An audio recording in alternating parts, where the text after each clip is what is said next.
A A24 tem desempenhado papel essencial em retirar o cinema de gênero da marginalidade que foi colocado pelo cinema de prestígio ou de arte. O terror, especialmente, mas também a fantasia e a ficção científica fizeram com que a empresa fosse alvo de uma crítica que tem um fundo de verdade.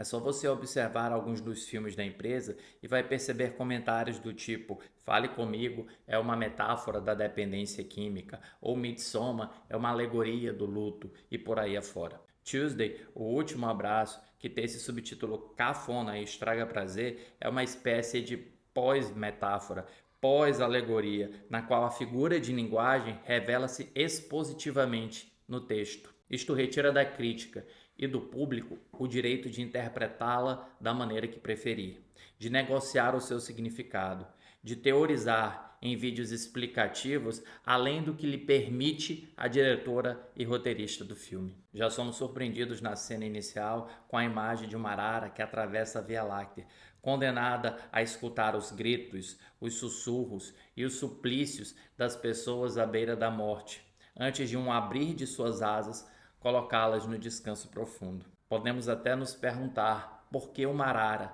mas não vamos nos perguntar o que a arara representará dentro do filme, porque esse significado já é tornado evidente para cada um de nós. A diretora propõe perguntas artísticas, mas deixa bastante claro qual é a sua metáfora, na figura de uma mãe incapaz de aceitar o fato de que a filha está à beira da morte, incapaz de lidar com a perda de seu ente querido. Isso não é deixado ao alvedrio de textos e vídeos explicativos, mas está na epiderme da narrativa. A dificuldade de aceitar a perda de um ente querido é um drama retratado como uma fratura exposta entre uma mãe que desapareceu no mundo e na sua própria vida assim que a filha adoeceu e perdeu as oportunidades de estar na presença dela e aproveitar os últimos momentos que ela ainda tem. A fantasia convida o espectador a apreciar o momento presente e a acomodar o luto futuro, construindo assim uma relação direta e não mediada por alegorias ou metáforas. O filme até mesmo me lembra o Sétimo Selo, de Ingmar Bergman,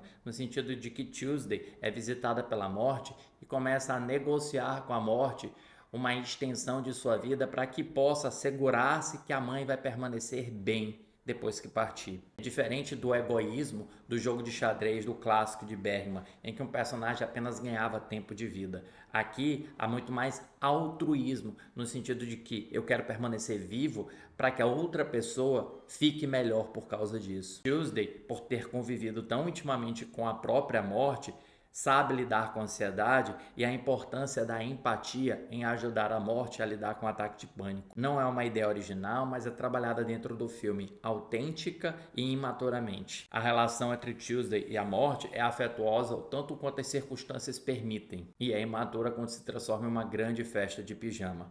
Até o momento em que Zora, a sua mãe, interpretada por Julia Louis-Dreyfus, entra no quarto. E aí a narrativa desanda. Por mais bem intencionada que seja a narrativa, e normalmente elas são, eu tenho ressalvas em utilizar a dor e o sofrimento do outro para aprendizado pessoal. Essa pedagogia instrumentaliza a experiência do outro em proveito próprio. É até pornográfica porque objetifica as pessoas como os objetos penhorados por Zora durante a narrativa. E o filme elabora um discurso muito confuso sobre aprender a deixar partir um ente querido, no sentido de que eu me sentia até mesmo mal, com gosto amargo na boca, por perceber como a presença de Tuesday poderia decair, apodrecer a realidade e o mundo em que a mãe estava vivendo. E mesmo que o roteiro tome decisões inesperadas, ele não sabe muito bem o que fazer com as consequências desses atos. Fica no meio do caminho da promessa não cumprida, da promessa inofensiva,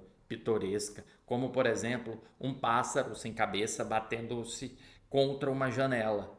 É uma cena curiosa, mas ela não tem valor além de sua própria curiosidade. Isso é até parecido com a escalação de Dreyfus, que é uma atriz que traz uma bagagem da comédia, e nós podemos enxergar Zora antes da doença da filha como uma mulher divertida, uma mulher irreverente, que perdeu esses atributos assim que a filha caiu numa doença terminal. A atriz merece elogios por saber adoçar com humor e até mesmo com estranhamento a tragédia sem tirar o peso dela. Mas isso não é o bastante para que Zora deixe de ser essa mulher que está na sala de aula da vida aprendendo com a experiência da filha à beira da morte como lidar com seus próprios sentimentos e aprendendo também que ninguém verdadeiramente morre quando vive dentro de cada um de nós. Embora tenha gostado desse cinema pós-metafórico da A24, que deixa apenas algumas perguntas em aberto, mas algumas verdades são escritas em pedra para que nós apreciemos melhor a fantasia,